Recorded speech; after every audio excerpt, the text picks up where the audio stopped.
Je lance les questions. Est-ce qu'il y en a déjà dans la salle? Sinon, j'en ai, comme d'habitude.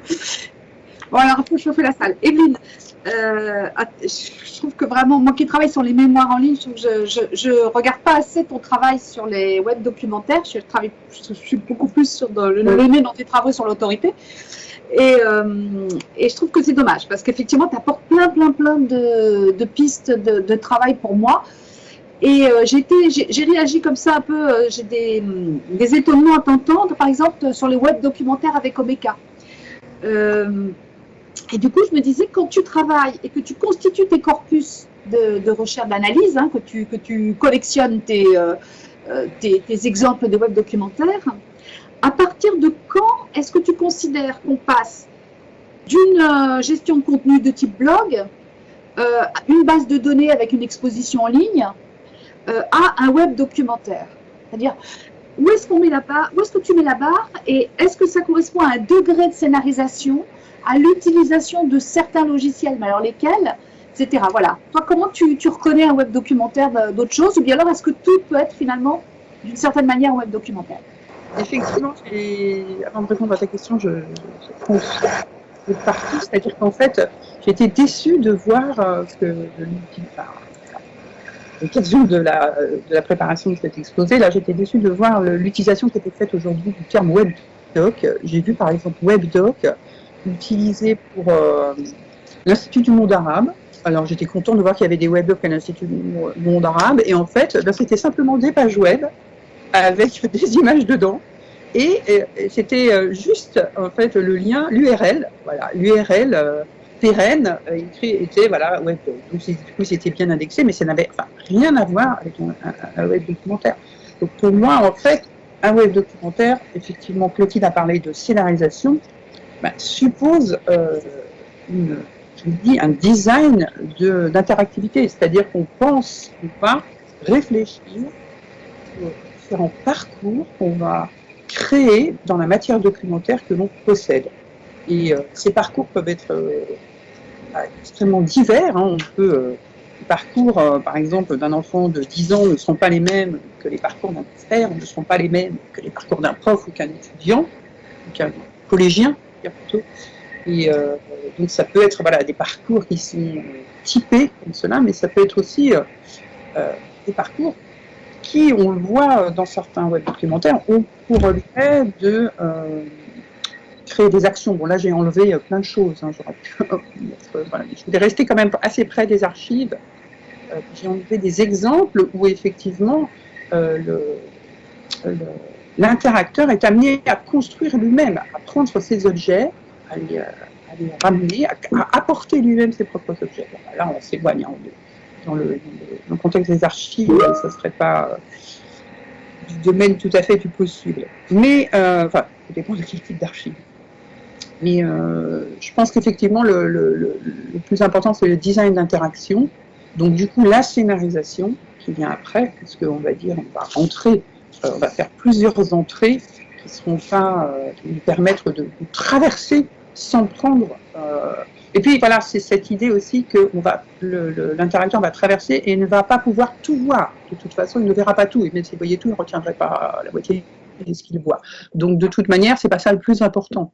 Le plus important, c'est qu'il soit à même de le faire, mais il faut trier à sa place. En fait, il faut vraiment hiérarchiser les choses qu'on veut montrer. Donc c'est là où c'est tout le travail de l'auteur, des auteurs entre guillemets. Alors, je ne sais pas si j'ai répondu à ta question.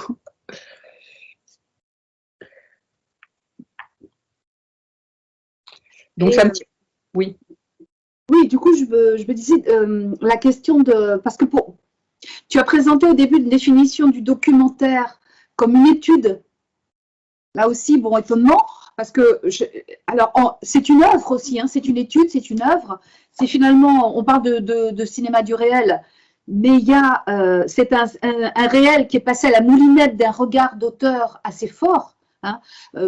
L'auteur est omniprésent dans le documentaire, donc du coup, selon toi, la scénarisation, ça serait ce regard d'auteur avec les outils propres au multimédia qui seraient apportés aux archives. Oui. Je pense que je suis tout à fait d'accord. De toute façon, il n'y a pas de neutralité. Hein, donc, il y a des degrés de neutralité. donc, faut abandonner là aussi. Après, il faut être honnête, c'est-à-dire il faut le reconnaître et voilà, on s'adresse à des publics. On est nous-mêmes des professionnels, donc avec une déontologie. Donc forcément, on a aussi nos propres points de vue et il ne faut pas les cacher. L'essentiel, c'est de les montrer, justement. C'est que les gens puissent prendre conscience des points de vue qui sont exprimés et non pas les planquer sous une fausse neutralité. Voilà. Enfin, c'est... Ou alors, c'est pas forcément intentionnel. Je veux dire, c'est pas qu'on les planque, c'est qu'on ne sait pas comment faire, alors du coup, on botte en touche, quoi. Et j'ai une question là de LP. Si LP peut brancher son micro et poser sa question si elle le souhaite. La question très intéressante, pourrait-on assimiler le web documentaire à un escape game? Avec ces questions de, voilà, de game et de jeu. Oui, bon, on a vu des jeux sérieux, les escape games. Oui, il y a déjà beaucoup de choses qui ont été faites autour du webdoc avec ça. Alors là, je n'ai pas montré la moitié, mais il y a eu. Mais c'est une période qui est terminée. J'ai pas l'impression qu'elle se soit renouvelée. C'est ça qui est intéressant, c'est que ça a correspondu à peu près à la période 2000, au moment où les premiers webdocs se sont fait connaître, 2010, 11, 12, 13, jusqu'en 2015. Alors là, il y en avait plein. Puis 2018, on descend un peu et maintenant on retombe sur autre chose, quoi. J'ai l'impression que ce côté jeu un peu, il est rentré parce que voilà, c'est comme ça. Enfin, je veux dire, par exemple, bon là aussi j'ai enlevé les diapos des arborescences, par exemple, mais ce parcours par arborescence est aussi vieux que le web et c'est même pré-web, je dirais, avec les premiers jeux d'aventure. Tu vas là, tu tombes à la case prison, etc. Tu repars, tu vas chercher un trésor, etc. Mais on n'est pas sorti de là. Hein. Donc en fait, ça reviendra. C'est impulsif, quoi. C'est une façon de... Aussi peut-être à des époques de financement de projets qui lancent à un moment donné un genre. Oui, c'est tout à fait ça. C'était forcément fortement financé par le CNC. Il y a eu toute cette période et je pense que ça l'est encore un peu. Hein. C'est pas encore tout à fait terminé. C'est financement, heureusement d'ailleurs.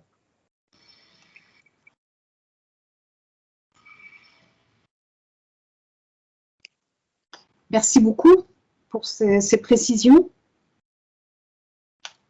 Non, enfin pour moi, je dirais que ce qui est intéressant, c'est ce jeu avec le document, avec l'archive.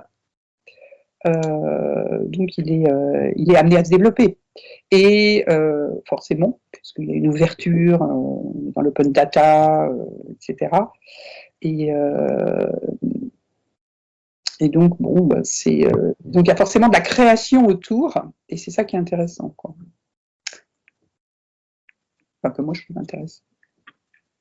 Oui, on va pouvoir, grâce à tes remarques, lancer aussi les réflexions autour de l'archive, parce que si cette scénarisation se développe, si cette mise en œuvre des archives se développe, est-ce qu'il va y avoir collision avec la neutralité de l'archiviste, la neutralité du traitement de l'archive?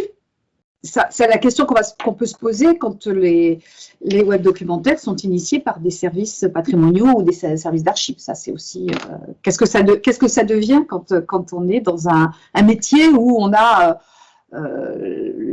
l'objectivité, la neutralité, finalement, fait partie Moi, je pense que, enfin, je sais pas si quelqu'un d'ici a suivi l'histoire de Venice Time Machine, mais je pense que là, il y a vraiment, très concrètement, une limite, justement. Bon, ici, on a des métiers différents. Il y a forcément une hétérogénéité des métiers dès qu'on fait un webdoc, forcément. Et alors, avec les archives, encore plus.